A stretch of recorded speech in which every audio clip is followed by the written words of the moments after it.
guys, నా పేరు Sai Charan and welcome to Limited Way.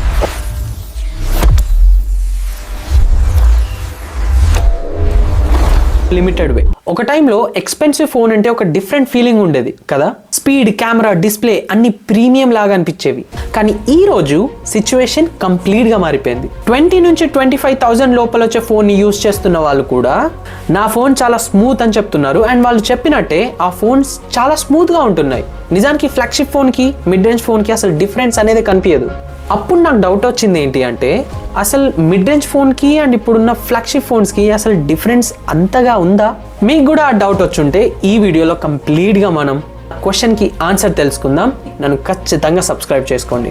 Budget phones and flagship phones almost ఒకేలా అనిపించడానికి main reason software optimisation. Android and iOS రెండు mature అయిపోయాయి ఇప్పుడు.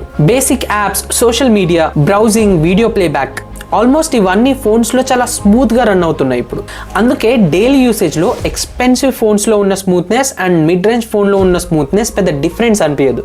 ఇంకో మెయిన్ రీజన్ ప్రాసెసర్. ముందు ఫ్లాగ్షిప్ ప్రాసెసర్స్ మాత్రమే పవర్ఫుల్గా ఉండేవి, కానీ ఇప్పుడు మిడ్ రేంజ్ ఫోన్లో వస్తున్న ప్రాసెసర్స్ కూడా చాలా స్ట్రాంగ్ అయిపోయాయి. గేమింగ్, మల్టీటాస్కింగ్, AI ఫీచర్స్ కూడా యావరేజ్గా ఫ్లాగ్షిప్ లెవెల్ ఫోన్ ఎలా అయితే పర్ఫామ్ చేస్తుందో అలానే పర్ఫామ్ చేస్తున్నాయి. And most important point, camera విషయంలో కూడా ఆల్మోస్ట్ సేమ్ స్టోరీ. బడ్జెట్ ఫోన్స్లో megapixels, AI processing, night mode అలాంటి ఫీచర్స్ చాలా కామన్ అయిపోయాయి ఇప్పుడు. అవును, ఫ్లాగ్షిప్ ఫోన్స్ స్టిల్ బెటరే, కానీ డిఫరెన్స్ ముందున్నంత మాత్రం లేదు ఇప్పుడు. ఒక బడ్జెట్ ఫోన్కి, ఒక ఫ్లాగ్షిప్ ఫోన్కి మెల్లగా డిఫరెన్స్ తగ్గిపోతుంది.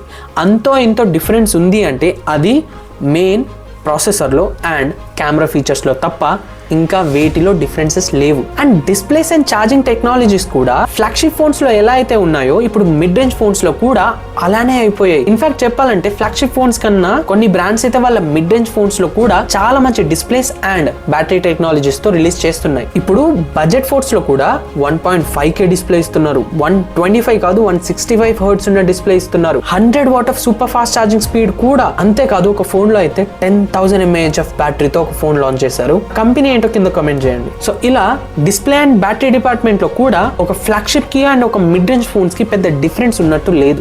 అలా అని కాస్ట్లీ ఫోన్స్ ఏవైతే ఫ్లాగ్షిప్ ఫోన్స్ యూజ్లెస్ అయిపోయాయా అంటే కాదు.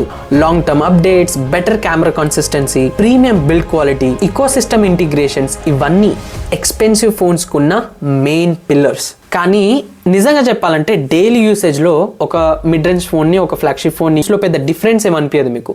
ఈ వీడియో మెయిన్ పాయింట్ సింపుల్ అండి. మీ యూసేజ్ నార్మల్ అయితే like WhatsApp, just browsing, casual browsing, just social media వాడతారు, వాట్సాప్ వాడతారు, జస్ట్ వీడియోస్ చూస్తారు అంటే మీకు నార్మల్ ఫోన్, ఒక mid range phone it's more than enough. కానీ అదే మీరు ఎక్స్ట్రీమ్లీ గేమింగ్ చేస్తారు, ఫోన్ని ఎక్స్ట్రీమ్గా వాడతారు, వీడియో ఎడిటింగ్ చేస్తారు, ఆ ఫోన్ని ఎక్స్ట్రీమ్ వేలో వాడతారు అంటే మీరు ఖచ్చితంగా ఫ్లాగ్షిప్ ఫోన్స్ని చూస్ చేసుకోవాలి. ఎందుకంటే దాంట్లో బెటర్ కెమెరా ఉంటుంది, బెటర్ ప్రాసెసర్ ఉంటుంది. మీరు ఖచ్చితంగా ఫ్లాగ్షిప్ ఫోన్స్ని చూస్ చేసుకోవాలి.